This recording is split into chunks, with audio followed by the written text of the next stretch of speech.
इस क्वेश्चन में हमसे ये कहा जा रहा है कि यूक्लिड विभाजन प्रमेयिका का प्रयोग करके दर्शाइए कि किसी भी धनात्मक पूर्णांक का वर्ग किसी पूर्णांक m के लिए 3m या 3m प्लस 1 के रूप का होता है। मतलब इस क्वेश्चन में हमसे ये कहा जा रहा है कि हमें ये दिखाना है कि कोई भी अगर हम लोग धनात्मक पूर्णांक का वर्ग कर रहे हैं तो वो हमेशा या तो 3m के रूप का होगा, नहीं तो 3m प्लस 1 के रूप का होगा। देखिए, अगर आप इस क्वेश्चन को ध्यान से पढ़ें तो आपको समझ में आ जाएगा कि इस क्वेश्चन में हमें यूक्लिड विभाजन प्रमेयिका का यूज़ करना है। अब आप पूछिएगा कि हमें कैसे पता चला कि यहाँ हमें यूक्लिड विभाजन प्रमेयिका का यूज़ करना है। तो देखिए, हमें यहाँ दो चीज़ दिखाई दे रहा है, 3m और 3m प्लस 1। मैं पहले इसे यहाँ लिख दे रहा हूँ 3m, और यहाँ मैं लिख रहा हूँ 3m प्लस 1।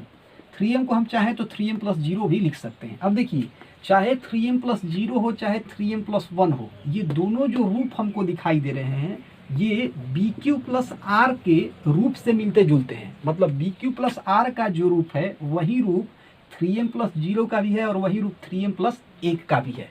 और कहीं ना कहीं हम लोग जानते हैं कि बी क्यू प्लस आर जो है कहाँ से आया है, ये यूक्लिड विभाजन प्रमेयिका से आया है। क्या होता है यूक्लिड विभाजन प्रमेयिका? यूक्लिड विभाजन प्रमेयिका होता है a बराबर बी क्यू प्लस आर। तो एक चीज़ तो क्लियर है कि इस क्वेश्चन में हम लोग यूक्लिड विभाजन प्रमेयिका का यूज़ करेंगे, लेकिन प्रश्न ये है कि यहाँ तो हमें सिर्फ बी क्यू प्लस आर ही दिखाई दे रहा है, a कहाँ है? तो देखिए, a इसी क्वेश्चन से हमें मिल जाएगा। इस क्वेश्चन में कह रहा है कि हमें ये दिखाना है कि किसी धनात्मक पूर्णांक का वर्ग, मतलब ये नहीं कह रहा है कि कौन सा धनात्मक पूर्णांक, किसी धनात्मक पूर्णांक का वर्ग। तो हम लोग मान लेंगे कि वो हमारा धनात्मक पूर्णांक a है। तो इतना चीज़ आपको समझ में आ गया। और यहाँ हम लोग देख रहे हैं कि ये जो हमारा बी क्यू प्लस आर है और इसको इससे तुलना करें तो b के जगह पे हमको क्या मिल रहा है? 3 मिल रहा है। तो हम लोग लिखेंगे कि माना कि धनात्मक पूर्णांक a है तथा b बराबर 3, क्योंकि b बराबर हमको यहाँ क्या दिखाई दे रहा है? 3 दिखाई दे रहा है। तो इतना चीज़ आपको समझ में आ गया। हम यही चीज़ यहाँ लिखेंगे माना a धनात्मक पूर्णांक है, माना a धनात्मक पूर्णांक है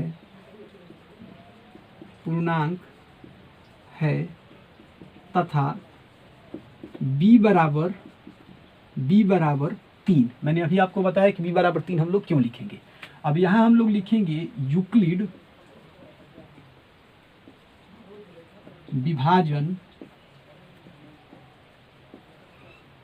प्रमेयिका से, यूक्लिड विभाजन प्रमेयिका से a बराबर बी क्यू प्लस आर। फिर हम लोग लिखेंगे a बराबर b की जगह पे हम लोग क्या लिखेंगे? 3 लिखेंगे। तो लिखेंगे 3q प्लस आर और इसको समीकरण फर्स्ट का नाम दे देंगे। अब देखिए, हम लोग जानते हैं कि यहाँ जो r का वैल्यू होगा वो 0 भी हो सकता है, 0 से बड़ा भी हो सकता है, लेकिन 3 से क्या होगा? छोटा होगा। तो हम लोग लिखेंगे r बराबर 0, 1 या 2 हो सकता है। ठीक है, r बराबर 0, 1 या 2 हो सकता है। अब हम लोग क्या करेंगे कि बारी बारी से समीकरण फर्स्ट में r का वैल्यू पहले 0 रखेंगे, फिर 1 रखेंगे, फिर 2 रखेंगे। तो लिखेंगे कि जब r बराबर 0, तो जब r बराबर 0 हो जाएगा तो समीकरण फर्स्ट से a बराबर हो जाएगा 3q प्लस 0। तो यहाँ लिखेंगे a बराबर 3q प्लस 0 या a बराबर हम लोग लिख सकते हैं 3q। अब देखिए, इस क्वेश्चन में हमसे ये कहा जा रहा है कि हमें ये दिखाना है कि किसी धनात्मक पूर्णांक का वर्ग, क्या कह रहा है? धनात्मक पूर्णांक का वर्ग। तो a हमारा धनात्मक पूर्णांक है। अब हम लोग क्या करेंगे कि इस धनात्मक पूर्णांक अर्थात a का हम लोग वर्ग करेंगे। तो अगर हम लोग a का वर्ग कर दें, a का हम लोग क्या कर दें? वर्ग कर दें, तो क्या हमें मिलेगा? हमें मिलेगा a स्क्वायर बराबर 3 का 9q स्क्वायर। इतना तक तो आपको समझ में आ गया।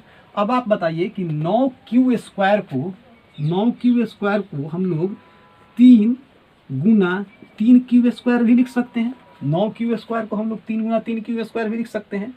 अब देखिए, ये जो 3 गुना 3q स्क्वायर है इसको तो हम लोग 3m भी लिख सकते हैं। अब आप यहाँ ये पूछिएगा कि 3q स्क्वायर के जगह पे मैंने यहाँ m क्यों लिखा? तो मैं आपको समझा दे रहा हूँ कि 3q स्क्वायर बराबर मैंने यहाँ m क्यों लिखा। देखिए, इससे पहले हम लोग पढ़ चुके हैं कि जो हमारा यूक्लिड विभाजन प्रमेयिका होता है, जो हमारा यूक्लिड विभाजन प्रमेयिका होता है, इसमें ए बी क्यू और आर चारों क्या थे, चारों पूर्णांक थे। पूर्णांक किसको कहते हैं, ऐसा कोई भी नंबर जो पूर्ण हो, मतलब दशमलव में ना हो। जैसे 2 पूर्णांक है, 3 भी पूर्णांक है, 5 भी पूर्णांक है। यही 2.3 लिख दे तो ये पूर्णांक नहीं है, 3.4 भी लिख दे तो ये पूर्णांक नहीं है। तो पूर्णांक आपको समझ में आ गया।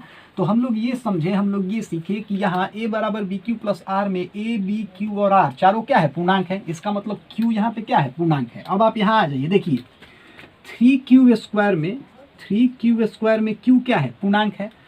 इसका मतलब ये है कि q के जगह पे हम लोग कोई भी अगर नंबर रखेंगे तो 3q स्क्वायर का वैल्यू जो आएगा वो पूर्णांक होगा। ऐसे आप समझ, जैसे देखिए q बराबर मान लेते हैं मैंने 2 रखा, तो 3 गुना 2 का स्क्वायर, मतलब 3 गुना 2 दूनी 4, चलती आई 12। इसी तरह से अगर मैंने q का वैल्यू 3 रख दिया तो 3 और यहाँ लिख देंगे हम लोग 3 स्क्वायर, मैंने 3 गुना 3 का 9, क्या आया 27। तो देखिए चाहे 27 हो चाहे 12 हो, दोनों क्या है, दोनों पूर्णांक है, दोनों ये क्या है, पूर्णांक है। इसका मतलब ये है कि जब 3q स्क्वायर को हम लोग सॉल्व कर रहे हैं तो हमें कोई ना कोई क्या मिल रहा है, पूर्णांक ही मिल रहा है। तो इसका मतलब हम लोग ये लिख सकते हैं, कि 3q स्क्वायर बराबर पूर्णांक, 3q स्क्वायर बराबर पूर्णांक। अब आप इस क्वेश्चन को अगर पढ़िएगा तो यहाँ लिखा है कि किसी पूर्णांक m के लिए, मतलब m भी यहाँ क्या है, पूर्णांक है। तो इसका मतलब पूर्णांक की जगह पे हम लोग m लिख सकते हैं।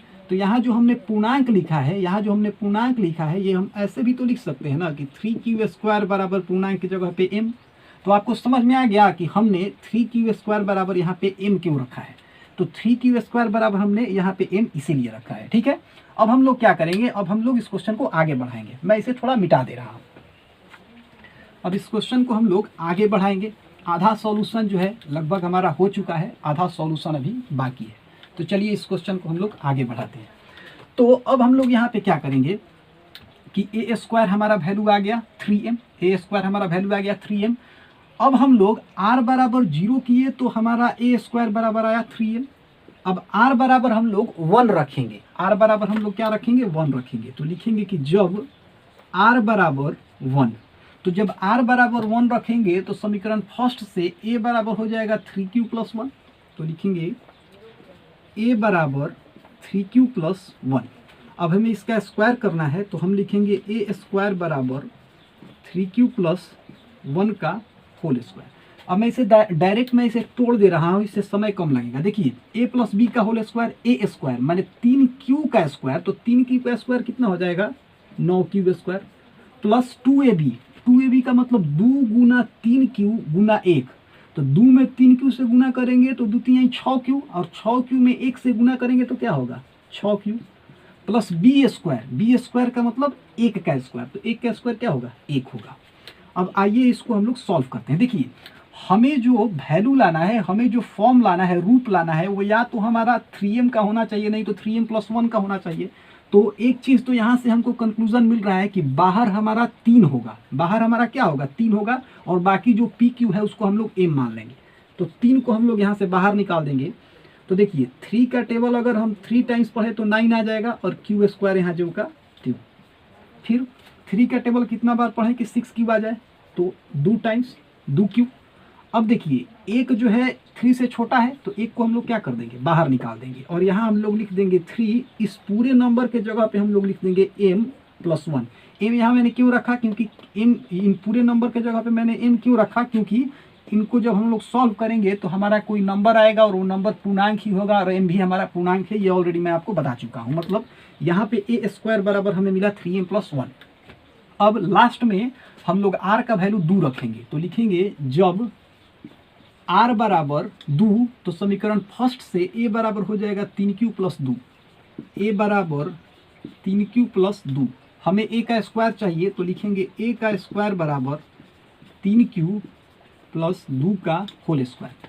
अब a स्क्वायर बराबर हम लोग लिख सकते हैं, देखिए डायरेक्ट मैं इसे तोड़ रहा हूँ, इससे समय कम लगेगा, डायरेक्ट मैं लिख दे रहा हूँ इसे। देखिए a प्लस बी का होल स्क्वायर हो जाएगा a स्क्वायर माने 3q का स्क्वायर, तो 3 का 9q square, 9q square, plus 2ab मतलब 2 गुना 3q गुना 2।